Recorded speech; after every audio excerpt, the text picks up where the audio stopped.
What is going on, guys? Judo Sloth here, and welcome to today's Clash Cup recap. Town Hall 10 Queen Charge Hog Riders is an absolute beast. Town Hall 10 3-star strategy. Let's dive straight into them, guys. If you do like this video, make sure to leave a like and subscribe for more Clash of Clans. And if you're interested in joining Elite Gaming, all of the information you will need is on the screen right now. Let's dive into the Town Hall 10 Queen Charge Hog Rider attacks. So guys, with the current meta, we've mentioned it, you guys have seen it on the channel, you've seen my Mass Hog Rider attacks. Let's show you some with the Queen Charge though. Now as you can see, this first base is beautiful for it. We have air defense at the north, the Single Target Infernos at the opposite side of the base, so it makes it perfect to come in with the Queen, take out a stack of defenses, and take down the enemy Archer Queen whilst you are at it. So with your Queen Charge, really guys, your main focus, granted on this one, it was a Lava Hound in the CC. It's not going to do a lot to the Hog Riders, but your main focus should be the CC and the enemy Archer Queen. From there, guys, what you want to do is create a nice path for your Hog Riders. Obviously depends on the base design, but you need to create a path where you know where your Hog Riders will go. If you can take out some splash damage, wizard towers, bomb towers, anything like that, it is beautiful. If you can get them Hog Riders in quick enough to heal and keep that Queen alive, just going to help with clean up. Make sure to drop it down in the comments, guys. We should even title the video Queen Up. That is it. We are taking that. But getting back into the attack, from here, guys, you've done the hard work. The Hog Riders are just going to move around the base. You can see this one nice and compact, which makes it easy to drop them heal spells on top of the Hog Riders. Now, one of the reasons you want the Hog Riders to move around the base, where you know where they're going to go, is basically so that you can maximize the heal spells. You're going to use them on top of the most amounts of Hog Riders. It actually works out quite nice having the healers on the Hog Riders. And as you can see, don't forget about a couple of cleanup troops. I know the Hog Riders are fast troops, they will be able to help with cleanup as well, but just pop in that wizard after the Hog Riders, pop in the goblins. They will start to clean up and might help you with them ever so precious seconds in order to get the 3-star attack. Let's just zoom through the rest of this. We have plenty of replays, even have a couple of bowler and witch attacks after the Queen Charge Hog Riders, so make sure to stick around for that. They are very impressive as well, guys. Like we have mentioned in previous Town Hall 10 videos, don't forget the bowler witch combination used to work prior to the Inferno Tower change. Now with the fact that the Infernos are most likely single, it's going to help even more. Even if they're not, even if they're still multi, you can heal through them, so it's going to still be a viable strategy. Nonetheless, the Queen Charge Hog Riders are what we're focusing on here. And as you can see, the obvious place to come in is right down next to that Archer Queen. We do have a couple of troops that help to very nicely create the funnel, and then you'll see them 5 wall breakers in the back pocket, 1 test wall breaker here, and very nicely breaks off that bomb as the Queen then tanks for the other defenses. The rest come in, bust open that area, and we now have access to the enemy Queen.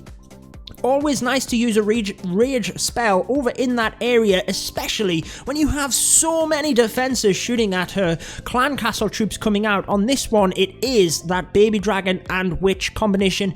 Anyone in the comments that drops down and says, oh, show us some attacks where it's not a Lava Hound in the CC, there you go. You guys will always see it here on the channel. Just take that poison spell. Make sure your Queen is fully healed. But again, guys, at this point, it's over. It really is. There's so many defenses, so many Hog Riders that these defenses are not going to be able to keep up, and you just use the heal spells to keep them alive as they move around the base. You will see the second poison spell if you are luring the CC. If it's a Golem or a Lava Hound, it's not really going to even keep up with your Hog Riders, but if you have to lure and take out the CC and you use a poison, try and save onto that second poison for the skeleton spell traps. It will help massively to save the Hog Riders at the end of the raid. If them skeleton traps were still up now, the Hog Riders would be going down very, very quickly.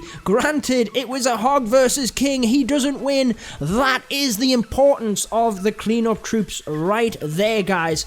Mind, the Queen was protected on this one. She's still alive and going to clutch that 3-star. Unfortunately, the giant bombs at the end there did put a little bit of a spanner into the works, but the Hog Riders had done their job. We had cleanup troops. The Queen was still alive. Doesn't matter. So that was actually a good example of showing you how important them cleanup troops are and just having that fallback plan, if you will.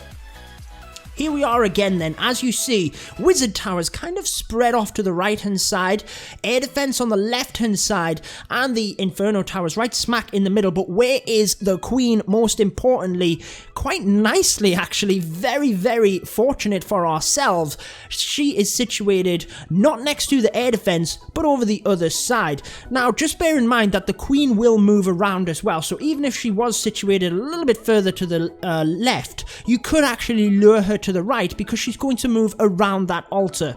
Not to worry though, the funnel is made, the Queen is stepping forward. You can see the enemy Queen not sure what's going on here. She has that question mark above her head, still have them wall breakers just waiting for the right time here where we won't have defenses in order to take them out. So the King comes in to help out, thanks for this cannon here, the test wall breaker. That one single wall breaker was in, then the rest are in. It's almost the same attack, isn't it, with the base kind of flipped around. As you can see, Queen doing a fantastic job. I mean, the power of the Queen charge now. If you have multi-infernos as well, guys, you don't even have to worry. Single, you do have to worry. Try and steer your Queen away from them single target infernos. If it's multi though, honestly guys, you do not have to worry in the slightest. You can just heal through it. Notice how we did not press the Queen ability here. What would have happened if we pressed it is this potential. We could have blew up the Lava Hound, left the pups alive to just kind of batter down on the Hogs, whereas the Lava Hound isn't really going to do much. The Queen would have then went down anyway because of them single infernos. So we sacrificially left the Queen, allowed the healers onto the Hog Riders, and that is just a nice little tip there, guys. The single infernos, you do have to watch out for them. That is why the Lava Hound is in the CC, to try and trick you like that. Anyway, as we move through, again, once you've done the Queen charge, once you've taken out the enemy Queen and created that pathing for the Hog Riders to come in, it is clockwork, guys. You should not really be, unless there's some kind of surprise, it's a fresh base, you shouldn't really be struggling too much with the Hog Riders. As long as you've planned out their pathing and have them clean up troops. As you can see, this is how important they are. As the Hog Riders are distracted on the King, they are getting to work, and it might just help you with them precious seconds. So there you are, guys. We have one more Queen charge Hog Rider attack before we get into a couple of the BoWitch attacks. And again, the meta used to be that you could use that, so it's just adjusting it very slightly. It actually makes it a little bit easier for us. So, a couple of minions on this one, nice touch to come in at the side, and really what that does, one, it helps with timing. It's going to take out some of them troops. Think of this as the cleanup phase, but early on, because there is nothing in this area to touch the minions, but also it kind of helps with funneling. We know exactly where the Queen will go. We can, you know, control her a little bit more. She's not going to just continue to walk south here, because as you can see, what are we going for, guys? I hope this is making sense now. We're going for the enemy Queen. I hope you're getting it. Any of you guys that weren't quite sure, I hope you are now understanding the importance of getting that Queen. Here you are again then, guys. Anyone asking, where's the replay without the LavaLoons? Here you go. There's no Lava Hound in the CC here. It is that Baby Dragon and Witch, ever so popular combination, easily taken down. Wall breakers brought in a little bit more heavily this time because of this wall throwing a spanner into the works, but the Queen continues to do her job. As she moves forward, we're just about to take that enemy Queen down. Then we can start thinking about getting the Hog Riders in to protect the Queen. So as the enemy Queen goes down, that is all we need to focus on, the Hog Riders. Unfortunately, again, the Queen gets locked on by the single Inferno, but she walks around the other way.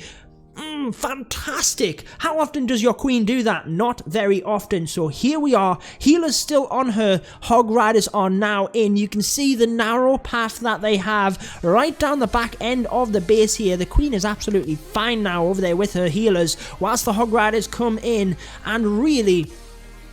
Why is it so important, the queen charge? I mean, you don't have to do it. Again, guys, we've shown you many strategies with the Hog Riders to not use it. But you can see here, it's just using less Hog Riders, really, isn't it? And if you have less Hog Riders, then you can't expect them to do as much. But on this, they're just moving around that little portion of the base, taking out the back end defenses. There's that poison spell onto the skeleton trap again. And the queen still alive, beasting it. Many Hog Riders left over. Honestly, guys, the queen charge into the Hog Rider attack is amazing. Again, there is your cleanup troops. So it's almost being clockwork, these attacks. You can see how effective they were. Shoot for that enemy queen, guys. If there's anything but a lava hound and a golem in the CC, you need to take that out. Most likely, if you're charging in with the queen, you're going to try and do that anyway. The single target infernos, clearly you don't want your queen getting anywhere near them, so try and steer your queen away. If you're on defense, then if you're making a base design, you might want to have your queen situated near a single target inferno, but it just makes it ever so difficult at Town Hall 10 now to defend with the meta changes. But there you are, guys. There is the queen charge Hog Rider attack. We'll jump across to a couple of bowler attacks. Any of you guys that were here for the Hog Riders, that was the last Hog Rider attack, but I hope you did enjoy it, and I hope you stick around here to see the differences in these attacks. So let's see this one then, the base. I mean, granted, you could take these with Hog Riders as well, but as you can see, look, what we were just talking about, the enemy archer queen in the center here next to that single inferno, a lot more difficult to charge in. We'd have to come in over from the west here, lure the queen out in order to do that. But we can just take the bowler and witch combination. So the queen on this one coming on the right hand side of the base just to take out these splash damage wizard towers, whilst on the other side, yes, there's a mortar, but it's just going to lock onto the skeletons. No splash damage there. The bowler witch combination is quite safe over on the left hand side, and then the queen with the healers is going to take out that right portion, whilst your main pack of bowlers comes through the middle. Again, this is the same meta, it's the same way of doing the attack as prior to the change. You need them troops onto the single infernos nice and quickly, get them down. Again, a witch or two just to get a couple of skeletons in there is always a nice touch, and you do not need that main portion to take out all of the defenses. They don't have to. Yes, if they do, it's very nice, and as you can see, they've taken out a lot of the defenses here to help the queen, but the queen, if done correctly, will still have them healers and will still be fine to finish off the rest of the raid. The bowlers and witches sometimes go down on this side. As long as you keep them away from splash, they will do quite well on this side, but the queen, if you can keep her away from air defense, will wreck that opposite side. Now the healers here, amazingly, going on to the bowlers, I mean, that is such a smart decision, isn't it? Just leave the queen up there by herself. Sometimes you have no idea what happens in this game, but luckily we get the 3 stars anyway. The queen going to wrap this up, then we will go ahead and show you one more before we wrap up this Town Hall 10 video. Just look at how close this was, guys. The queen here stepping it up, and wow, what a clutch. Is that the closest match you've ever seen? It is pretty close, guys. Make sure to let me know down in the comments if it is the closest one you've ever seen. We will finish then, saving one of the best till last. Here is TT again on the channel with his amazing BoWitch attack. He's just an absolute beast at this, guys. There is no other way to say it.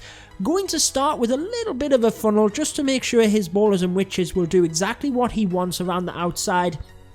I'm a massive fan of seeing this. I think it's so beautiful to see the placement of a bowler and take out 2 buildings. I don't know what it is about it. It's very nice to see, because look at the funnel that has been created from that one bowler. Brilliant stuff. We can get the bowlers and witches now coming around this side. No splash damage down this area, look, that they're going to struggle with. And then on the opposite side, you can see, yep, there is the splash damage, the wizard towers. So the queen though isn't going to have any issue. Check out the skeleton spell onto the single target Inferno. Now that's not necessarily to take it down, guys, but purely to distract it. Here come the bowlers, the king, and it is down in a flash. So keep that in your arsenal, guys. If you might struggle to get directly onto that single Inferno, you can take the skeleton spell, just pop it on there to distract it. As long as there's not kind of splash damage around it, you will be good to go. And really, before we even get a chance to commentate on this attack, the base is done. So again, the bowlers and witches on one side. If there's kind of air defense down there, beautiful. There's no healers, they're going to take that out, but you want to keep them away from splash, whilst the queen on the opposite side, it's kind of the exact opposite. You want to take her away from air defense because she has the healers, but she'll have no issue with the splash. Again, the bowlers through the middle, you don't need them to finish off these back end defenses. That's the job of the queen, but honestly guys, it does indeed work. As long as the bowlers take out their main core defenses so the queen doesn't have to really come into the base, you are good to go. So there you are. I hope you enjoyed this Town Hall 10 Queen Charge Hog Rider video with a couple of very nice BoWitch attacks in at the end as well. I have been your host, Judo Sloth. Where is the queen going? She's all the way over there. But until next time, guys, peace out.